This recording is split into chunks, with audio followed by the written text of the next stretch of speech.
Hello and welcome back to my channel. Before we get into the video, click on the subscribe button, like and share your comments at the end of the video. So in this video, a Hispanic man and Asian lady who's famously known as Amy Chain share their experience in time they realized that articism had really hit them. Now articism is real, and many other times that people think as if it is not real or does not exist, not until it hits them, or rather they experience it. Now many other times that people who are not surrounded by articism think or portray people as being the mad ones or people who exaggerate. Now, racial discrimination is any discrimination against any individual on the basis of their race, ancestry, ethnicity, and or skin color. Now, it may occur because of overt prejudice, hostility, or negative feelings held by someone about a racialized person or group. The two share when they came face to face with realities of articism. Stay glued as you listen to their stories. I will be right back. This question goes out to my white people and all of my people of color here in America. How old were you when you came face to face with the realities of racism? For me, I grew up in a strange household filled with an abundance of love, where I was halfway sheltered, but I was also overly exposed to things that I should have never seen in life. By the time I was 5, thanks to my older brothers, I knew things that I should have never learned until I was probably an adult. But without a shadow of a doubt, it was this reality that maintained this balance, keeping me always more mature than kids my age. I was born and raised in Los Angeles, Hollywood in the 80s, and I grew up around Latinos and people of color for most of my time there. I never knew, nor did we discuss systemic racism or the realities of racism. I don't think my family had any idea of what reality we were living in, what kind of police force we had in the city, what kind of crimes were actually happening to black people in Los Angeles in the 80s. My brothers being from New York, my mom decided to take us back to the East Coast, back for them. And what a lot of people don't realize is that the Los Angeles riots that happened in the early 90s weren't just the only riots. There were plenty of riots in the late 80s, especially right when we moved. It was the filmed beating of Rodney King that exposed the reality of systemic racism, at least to my generation. But again, I was never surrounded by racism, so when I would watch things on television like the beating of Rodney King, I, thanks to the media at the time, portrayed black people as being the bad ones. I've been doing research on videos on YouTube of the Los Angeles riots and riots all across America that were unjust towards people of color, especially black people, and you could just hear the language. You can find the bias. You can see how it was documented for ages and how it was taught to viewers. The realities of wrongful convictions didn't exist in our world back then. In my family, we glorified the police. All of my uncles were police from Puerto Rico to New York to Florida. We were always brainwashed to believe that our system worked for us. Living in New Jersey and New York, I still never came face to face with racism, at least I thought, because it never impacted me. My neighbors were either Italian or Latino, and everybody spoke Spanish. Anytime any Latino kid ever used the word towards black people, it was never in a derogatory sense. It was just the way they used it in terms of endearment, or in a sense of showing dominance in any altercation. Fast forward to 1996, where we moved down south to be with my older brother in Georgia. I luckily finished off the 7th grade down in Georgia in a school that was surrounded by minorities still. There were white kids, but there was an abundance of black kids and Mexican kids. The only thing that stood out was my Jersey accent, and boy was it heavy. But by the time I got to the 8th grade, I was 11, turning 12 that May. And in this school, I was the only Latino child in the entire school alongside another Mexican boy. Our first week of school, that boy got so badly he was hospitalized and his mother had to pull him from the school. I had no idea why. I grew up in Cali and Jersey. Fights were normal. I didn't know if he pissed somebody off. I didn't know what was happening. Until a couple of weeks later, I started getting warnings from kids in the school saying, "Hey, you're next." I was absolutely confused. I was a kid who didn't fuck with anybody. I didn't mess with anybody. And one morning I got in a fight in a courtyard with this white boy who started jumping me and attacking me, and he was a lot smaller than I was, but I had to defend myself. I ended up slamming him against the brick wall so hard I sent him to the hospital. This wasn't even a month into 8th grade. And to be expected, I immediately was called to the principal's office. I went inside and I talked to this ginormous man who, luckily for me, was from New York but lived in the South for years. He took a look at me and he said, "Where are you from?" And I said, "Jersey," of course with my attitude and my accent, and he goes, "Well, yeah, I can tell that." And then he told me a series of things that opened my eyes to a reality that I had no idea existed. He took a look at my record and he said, listen, you are the only Latino child in this school. The other one that was here got sent to the hospital because he was Latino. He says, you're going to run into a lot of racism that plagues the hallways of this school and has plagued the hallways of every Southern school for years and years. And you're going to have to fight to survive. But here's the deal. He said, I will let you fight and protect yourself on two conditions. A, you not only fight for your survival and you don't send anybody to the hospital, but B, you fight for your education and you have to get A's and B's by the end of the school year. I laughed so hard in his face because my entire school career I was a CD student barely making it past every grade. At this age, I had no idea that I was ADHD and dyslexic. But he told me, he says, you can get in as many as you want. Don't send them to the hospital, prove your point. But if I find out that by report card time you don't have A's and B's, you're out of here. My mother, being the overprotective mother that she was, if she had found out that this was my reality in this new school, she would have lost her shit. And my home life would have been a lot more uncomfortable. So I kept it to myself. Anyway, every day after that day, I got jumped in school by 4 or 5 kids. I'd get my hair pulled in class, I'd get jumped after gym. What I didn't know was that my principal had conversations with all of my teachers and I didn't know, at least not till way later. Every day I'd come home out of the school bus and finding different ways to mask my knuckles because they were so big, or my nose because it was bloody, my clothes because they were bloody. I had 3 hours before my mom would get home from work before she would find out. With all of this going on, I was still unaware of what exactly was at play. I didn't realize that racism was still so alive. I didn't realize that it was so in your face, especially down in the South. This was my first experience ever, and I carried a lot of guilt with me because I was so oblivious growing up as a child.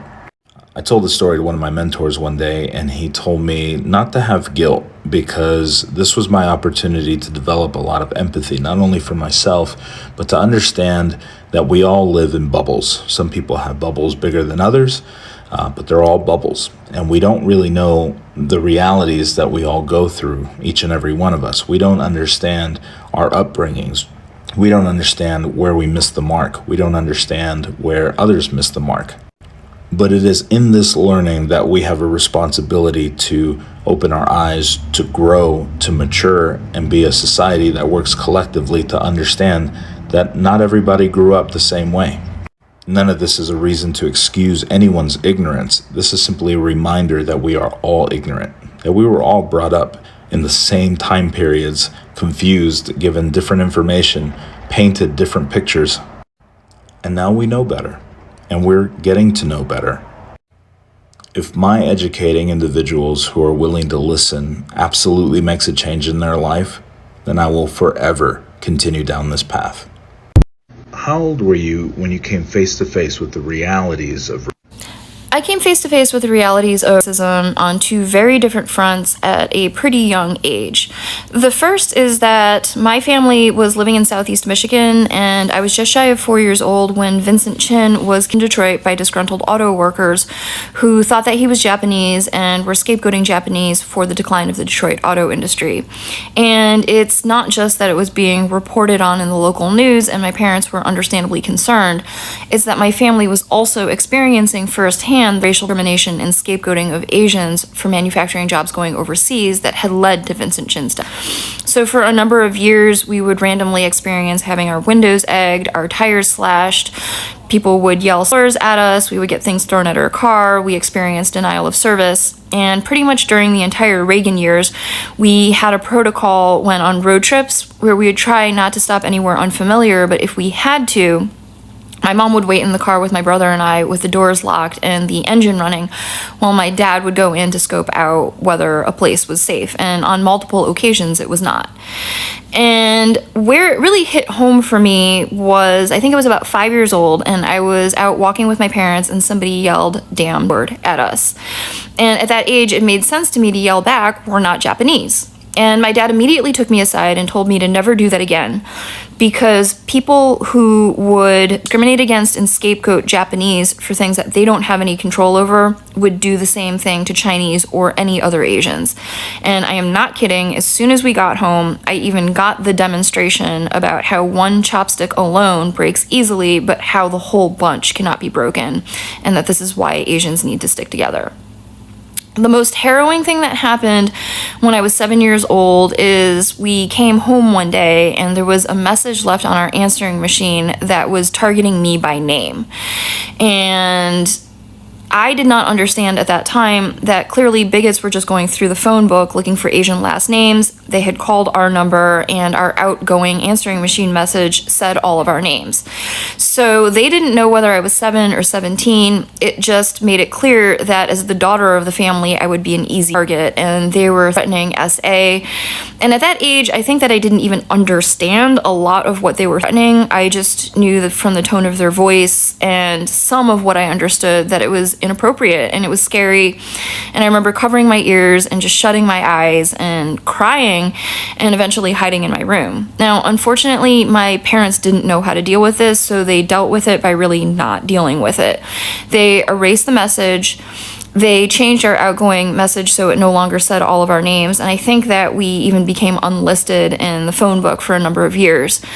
But they did not tell me that the people who were calling didn't know anything about me. I wasn't being treated personally. They didn't even know where we lived, and I was going to be safe, probably. And moreover, they never told me that it wasn't my fault. And I think that is when I really started to internalize racism and went through about a decade where I just wished that I wasn't Asian, because in my mind that would have fixed all of these problems. It wasn't until I was nearly college age that I had an opportunity to meet and hang out with a larger Asian community and really feel comfortable and find belonging there that I even began to start reclaiming my Asian identity. In a previous video, I spoke in depth about the second way in which I came face to face with the realities of racism at a young age, and that had to do with confronting my mom's own anti-Blackness. When I started school, her difference in attitude towards my Black classmates versus other classmates became very apparent, and it angered me because at that age I already knew what it was to experience discrimination that had no basis in who we are as people and was about things that we can't control. So I felt like, how dare she turn around and do the exact same thing to any other group of people. And I also talked about how I was fortunate enough that the principal of my elementary school was a Black woman who had implemented a program called Students Educating Each Other About Discrimination. And that is where I learned the tools to identify, discuss, and disrupt all forms of discrimination, including racial discrimination. And I talked about the years of uphill battle that it took to get my mom to recognize and admit to her racism and to begin unpacking her biases, which she eventually did. So it's always interesting to me when I hear parents and educators talk about how young is too young to introduce children to the concept of race, because the reality for many parents and children of the global majority in the United States is they won't get a choice. For many of us, we will be confronted with the realities of racism at a very young age, the first time somebody forces us to experience it. For me, So let's take it back to 2014/15. Now, around that time period, I was a college student who was pretty much trying to support himself by having a job, a full-time job while going to school. Now, in order for me to do that, I had to have a job, and the job at the time happened to be a shaver dealership under the ownership of a person by the name of John Rowley. This was taking place in a small town called Levelland, Texas, so if you know where I'm from, then you know exactly what I'm talking about. Now, whenever I first met John Rowley, I didn't really think much of the guy. I thought the guy was down to earth because I never met somebody who made a lot of money, who was an owner of a business, who actually cared about me getting my education. It wasn't really until the holidays hit that he really started to show his true color. Now, around Thanksgiving, we all received our little bonuses as well as a little turkey, which was great. Whenever we received our bonuses, I was the only person to receive $25 while everybody else received $100 and more. I mean, there was literally a secretary who was working there who hardly showed up to work, who always called in, and despite her getting called out, she still received a lot more money than I did for a bonus, even though I was there doing my shift every single day. Now, whenever the cars first come off the top of the truck, we have to prep them. We have to make sure the battery's good. We have to make sure that all the stuff, the accessories and whatnot are all installed. The car antenna has been put on. We have to make sure that all that stuff was good.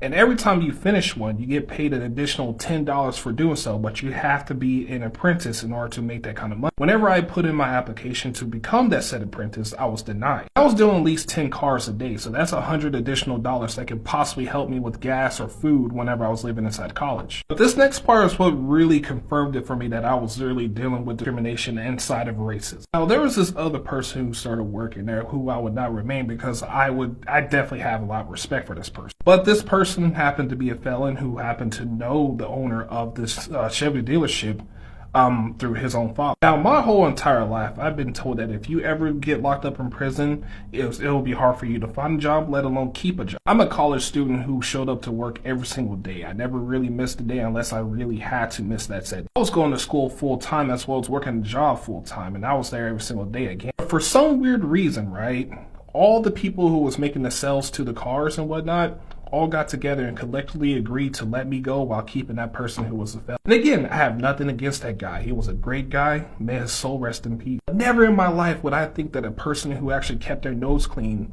would ever lose a job just because of people not necessarily liking your presence to be there. The moment that I lost my job just because for whatever reason was the moment I started to realize that I was really dealing with something a lot bigger than just myself. Everything that I thought about this country really started to change whenever that stuff happened. But during that time, that was definitely one of the most interesting parts of my life that I would never forget. Kindergarten or something, and I was always advanced. My mom didn't want me to skip any more grades because I was very emotionally not on par with my age mates, and I was always told that I like talk white and I act white and I'm a white girl and you're white inside and you're not black enough, da da da. And I took that to heart. I took that to heart and decided that, okay, I'm gonna be white then, and I'm gonna go to this PWI. And don't get me wrong, I have a whole other spiel about HBCUs. My whole family went to HBCUs. I've known about racism my whole life, in theory. Like on paper, it's always existed to me. It's always been a thing. But in my mind, okay, if I'm white then, as they say, then I'll just be white. But then I got to that school, and I was not, I mean, many of my friends were white. Now, I hung with a more multicultural crowd just because of the type of person I was. Like, I wanted to get to know everybody from all the different places. So I knew all the foreign exchange students, you know, from Africa and from Asia and from all over. But my like American friends were predominantly either white or raised with people. So white passing and raised with white people, like Indian, but kind of fair, raised around white people, all their friends are white. So that's kind of what I was working with. And I don't remember the exact moment on that campus when I realized that everybody was racist. Maybe it was the day I stepped off the campus, but I was only there for a year and a half, and that's a whole other story for another day. But it was rough. And when I reflected back and I thought, what made it so rough? I've never had such a tough time. Like, and I don't necessarily get along with people. I had a hard time in high school getting along with people, but I wanted to be there so badly, and I was so excited, and I was so kind, and I worked so hard, and it was just thing after thing after thing after thing that didn't seem to make sense unless it was because I wasn't doing anything. These people, like, I had this professor, for example, I don't even know how I ended up in English 99. Like, my SAT, I got the highest, I think I got one of the highest SAT scores, but I got like a 1785 because I was really sick the day I took my SAT. Like, I was cramping, I was really messed up the day I took my SAT. So my writing portion, I guess, was not up to my usual par. So I ended up testing into English 99. I wasn't about to retake the SAT just to redo the writing part. So I was like, whatever, I'll just take English 99. I ended up in English 99 with a bunch of English language learners, which is not the class I'm supposed to be in ever. Like, I've been in advanced reading and English classes my entire life. I was never supposed to be in that class, but I was like, cool, this is an opportunity for me to help others. Like, this is an opportunity for me to, and you know, me trying to be a savior, support people, and I did. I was useful in that class. But my teacher, adjunct, Miss McCormick, never forget you, boo, never forget you. She was like a who, with her nose like pointed up at me all the time. She always had errors in her PowerPoints, and she used to get upset when I would call them out, but I felt like I needed to because there were other people in the class trying to learn English, and this is an English class. And then I remember we did this report where we were supposed to write about something that happened to us as a child, And I've always been a very articulate child. I learned to read when I was 2. Like, I'm not joshing ya. Like, this is my life, right? I told you I skipped kindergarten. What an arbitrary grade to skip, you think, but you have to know a lot at that age to skip kindergarten. You have to know how to read and write so you go to 1st grade. Like, so we wrote a paper, and I don't exactly remember what the paper was about, but there was some part of the paper where I was explaining what I did when I was a child. It was supposed to be from the perspective of me as a child. And when I got my paper back, I got a C. I don't get C's, y'all. Like, any paper that I turn in on time, I'll get an A. And if I turn in late, it's an A minus whatever late points. I don't get bad grades. Well, I get my paper back as a C, and I said, well, why did you give me that? And she said, because this doesn't sound like true. It sounds like you lied. It sounds like you're not talking about, like, it sounds like you're not actually talking about what happened when you were a child. What? So I had to dumb my paper down for her. And at the time, again, I wasn't thinking like, oh, this is rape. I was thinking, this doesn't like me. What did I do to her? What did I do? This, and I'm trying to explain to her, I'm like, ma'am, this is my life. I am an advanced person. Like, I'm explaining to her the SAT, how I ended up in English 99, the fact that I decided to stay so I could help people. Like, she's just not hearing none of that. And it wasn't until I left and started reflecting that I was like, oh, that's racism. She didn't like me because I was black. And that's when I had all my piercings. So I had eyebrow ring, nose ring, 2 lip ring, I might have even had 2 nose rings. I don't even know.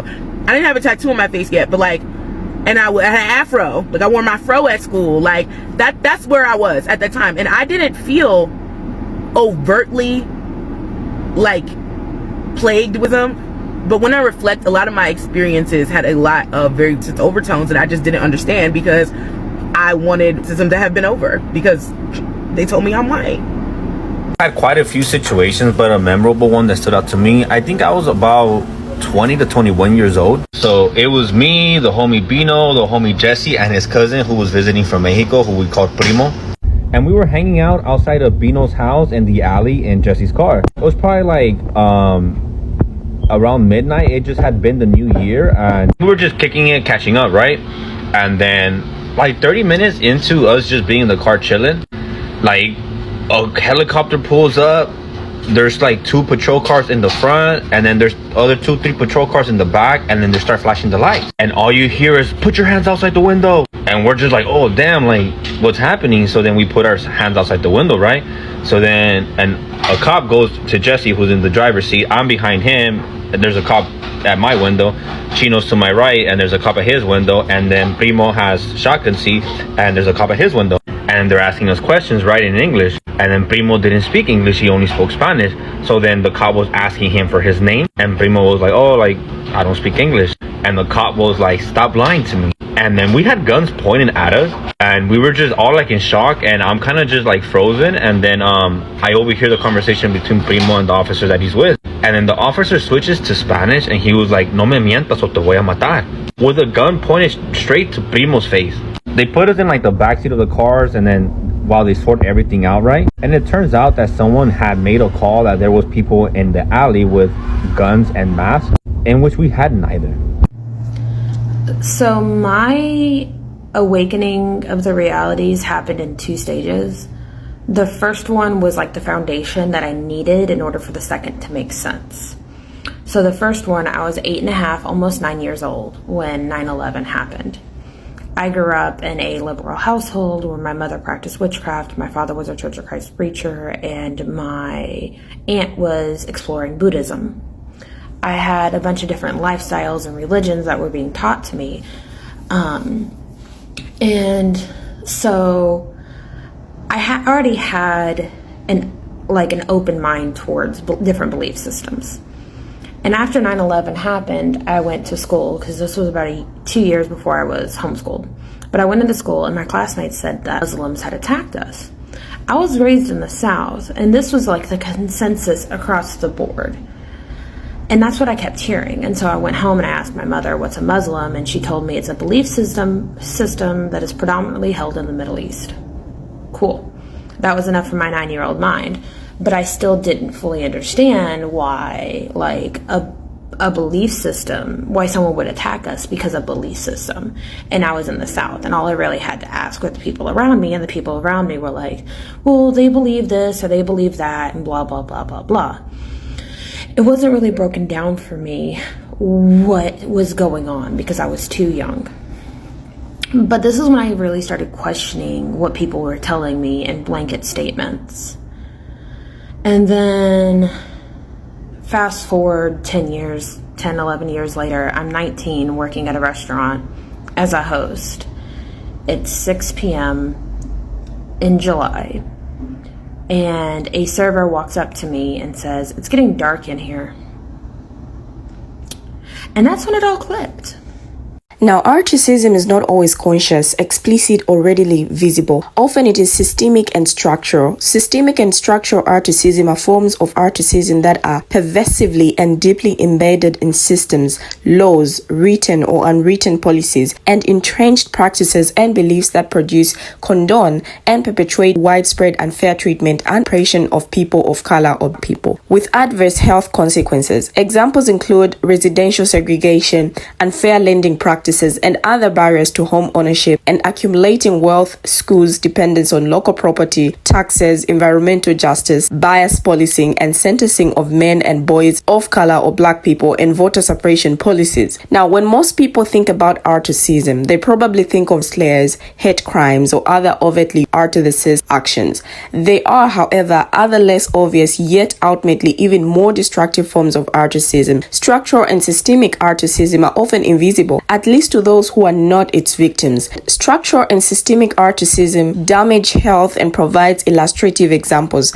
Although we focus on how structural and systemic articism can harm the health of colored people, they also may damage the health and well-being of a society overall, including the health and well-being of palm-colored people. Now, people of color is a term used to refer to African Americans, American Indians, Alaska Natives, Asian Americans, Latinos or Hispanics, and Native Hawaiians or other Pacific Islanders. Now, articism is the relegation of people of color and people to inferior status and treatment based on unfounded beliefs about inmate inferiority, as well as unjust treatment and oppression of people of color and black people. Now, whether intended or not, articism is not always conscious, intentional, or explicit. Often it is systemic and structural. Now, according to Merriam-Webster, articism is the belief that a person's race is a fundamental determinant of their traits and abilities. In the real world, this has led to persistent and insidious beliefs about superior and inferior races. Articism is also the systemic oppression of a racial group, giving other groups a social, economic, and political advantage.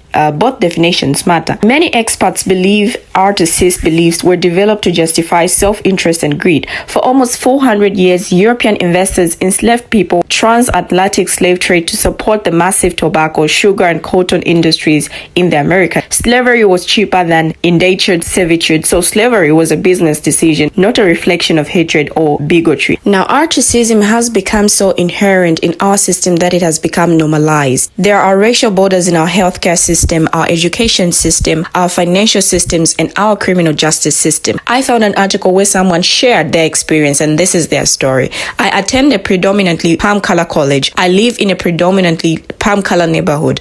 I have had the opportunity to see and experience things that most of my black brothers and sisters have not, but that doesn't change anything. I'm a black man in America, and according to the NAC criminal justice fact sheet, a black man is 3 times more likely to be unalived by police than a white man, and 5 times more likely to be incarcerated than palm color counterparts. Now, every now and then, much of Britain discovers articism in much the same way that teenagers discover S, and the general awareness that it is out there collides with the urgent desire to find out what works. But people talk about it endlessly and carelessly, unsure of what to say or think or whether they are doing it right. Now, they have lots of questions, but even if they did know whom to ask. They would be too crippled by embarrassment to reveal their ignorance. Everyone has an opinion, but only a few have any experience. The interest never goes goes away, though its intensity wanes as they explore other things. Now, the trouble is not everyone gets to move on. Black people and other minorities do not have the luxury of a passing interest in articism.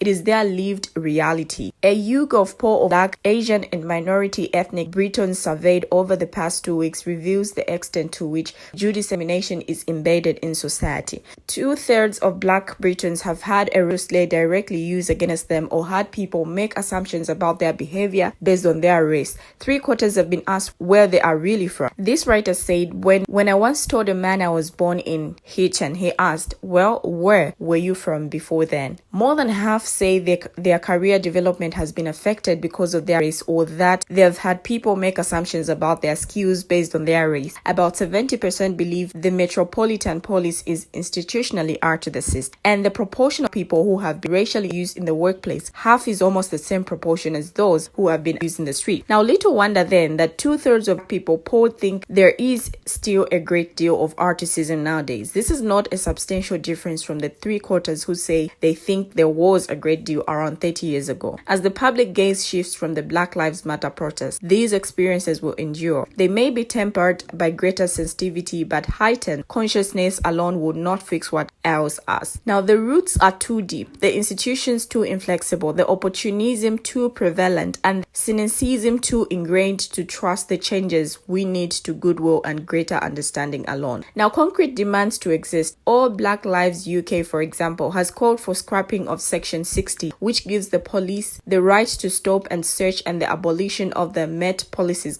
metrics as intelligence tool that targets suspected gang members. It also wants measures to address health disparities, particularly relating to Black women and mental health, and the implementation of reviews that already exist, including Lemmy Review on racial disparities in the criminal justice system, the Timpson Review on school exclusions, and the McGregor-Smith Review Race in the Workplace. But the only demand that has cut through has been the push for the education system to more accurately reflect our colonial past and diversity. Now, minority groups go through a lot. Kindly share your experiences as well on the time you came face to face in reality with articism. Thank you for watching, and see you in my next video.